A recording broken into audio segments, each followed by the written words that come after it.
আসসালামু আলাইকুম রহমতুল্লাহ। Active LP থেকে আমি মোহাম্মদ রাকিব। আশা করি সবাই ভালো আছেন। আর আপনারা জানেন যে আমাদের নতুন স্টক ইউরেস্টার অ্যাভেলেবেল হয়ে গেছে আলহামদুলিল্লাহ। আমরা আজকে একটা টয়টা স্কোয়ার 2019-এর একটা মডেল আমরা এলপিজিতে কনভার্ট করলাম। এটাতে আমাদের পছন্দীয় ব্র্যান্ড, আমাদের নিজস্ব ইম্পোর্টেড একটা ব্র্যান্ড ইউরেস্টার একটা ব্র্যান্ড, এটা দিয়ে আমরা এলপিজিতে কনভার্ট করছি। তা আলহামদুলিল্লাহ গাড়িটার কাজ অলমোস্ট শেষ পর্যায়ে। আমাদের কিছুদিনের ভিতরেই আমরা গাড়িটা নিয়ে এলপিজিতে কনভার্ট করব। এলপিজি গ্যাস আনবো, গ্যাস আনার পরেই এটা ক্লিনিং করে এলপিজিতে ট্রান্সফার করব। তো এই পর্যায়ে আমরা বলতে পারি আমাদের কাজটা অলমোস্ট শেষ। আমরা এখনই পাম্পে চলে যাব, পাম্পে যেয়ে আমরা এটাতে গ্যাস আনবো।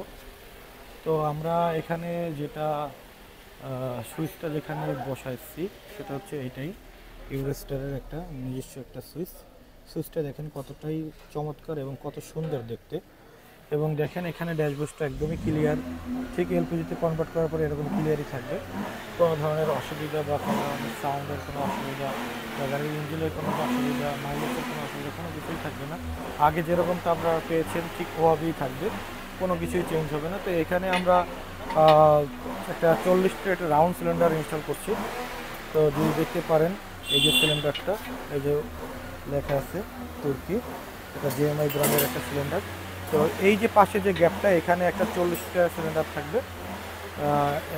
এইটা একটা সিলিন্ডার 40টা সিলিন্ডার। আপনারা যদি বেশি ক্যাপাসিটি চান তাহলে এখানেও একটা সিলিন্ডার দেওয়া যাবে 40 লিটার। আর যাদের স্পেস দরকার এখানে আপনাদের স্পেয়ার চাকাটা ঠিকঠাক রেখে আপনি পাশে সিলিন্ডার রাখতে পারবেন। সেক্ষেত্রে আপনার স্পেসটাও ঠিক থাকলো, আপনার স্পেয়ার চাকাটাও ঠিক জায়গায় থাকলো, সিলিন্ডারটাও লাগানো দিল, গাড়িটা এলপিজিতে চললো এবং আপনার মাইলেজও বাড়লো এবং আপনার খরচও কমলো। তো আমি মনে করি যে এই টাইপের যাদের স্কোয়ার এবং 2014 পরে যাদের 2014 মডেলের পরে যাদের এক্সনোয়া টাইপের যে গাড়িগুলো আছে, এক্সনোয়া স্কোয়ার যে গাড়িগুলো আছে, এই গাড়িগুলোতে আপনার একটা 40টা সিলিন্ডার এক সাইডে এবং 7 পাশেই স্পেয়ার চাকা রেখে এলপিজিতে কনভার্ট করলে এটা দেখতেও সুন্দর থাকবে, গাড়িটার শেপটাও ভালো থাকবে এবং গাড়িটাও ভালো থাকবে।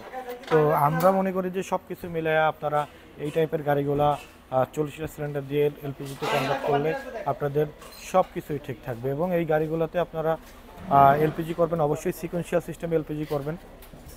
সিকোয়েন্সিয়াল সিস্টেমে এই গাড়িগুলোতে এলপিজি করলে অনেক ধরনেরই আপনার সার্ভিস ভালো থাকবে এবং গাড়িটাও অনেক ভালো থাকবে, মাইলেজ ভালো হবে। দেখা যায় যে এই গাড়িগুলোতে আপনারা 1 লিটার এলপিজিতে যদি 1 লিটার অকটেনে যদি আপনাদের গাড়ি রান করে 8 কিলোমিটার, 1 লিটার এলপিজিতে গাড়ি রান করবে 7 কিলোমিটার, সেখানে আপনাদের সেফটা অনেক বেশি। কারণ হচ্ছে 1 লিটার এলপিজির দাম 125, 1 লিটার অকটেনের দাম 125 টাকা, 1 লিটার এলপিজির দাম মাত্র 65 টাকা।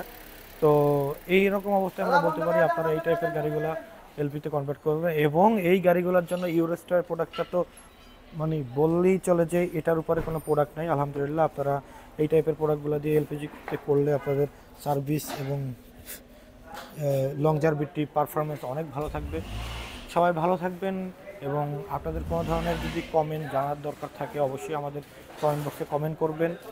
আমরা চেষ্টা করব আপনাদের প্রত্যেকটা কমেন্টের রিপ্লাই করার জন্য। যার যে ধরনের গাড়ি থাক না কেন আপনারা এলপিজিতে কনভার্ট করতে পারবেন। আমাদের এখানে এখন সব ধরনের গাড়ি এলপিজিতে কনভার্ট করা হয়। আমরা জিডিআই থেকে শুরু করে ইএফআই পর্যন্ত সব ধরনের গাড়িতে এলপিজিতে কনভার্ট করে থাকছি। আপনাদের যাদের যাদের এলপিজিতে কনভার্ট করা দরকার অবশ্যই আমাদের সাথে যোগাযোগ করবেন। আমাদের সাথে যোগাযোগ করার নাম্বার উপরে ডিসক্রিপশনে দেওয়া থাকবে। এবং যদি কারো কোনো ধরনের কোনো কিছু জানার দরকার থাকে, কেউ যদি এলপিজিতে কনভার্ট করতে চান অবশ্যই আমাদের ফোন নাম্বারে কল করবেন, আমাদের ফেসবুক পেজে মেসেজ করবেন। আমরা চেষ্টা করব আপনাদেরকে সব সময়ই আপনাদেরকে সঠিক পরামর্শ দেওয়ার জন্য। সবাই ভালো থাকবেন, সুস্থ থাকবেন, অ্যাক্টিভ এলপিজির পাশে থাকবেন। আসসালামু আলাইকুম রহমতুল্লাহ।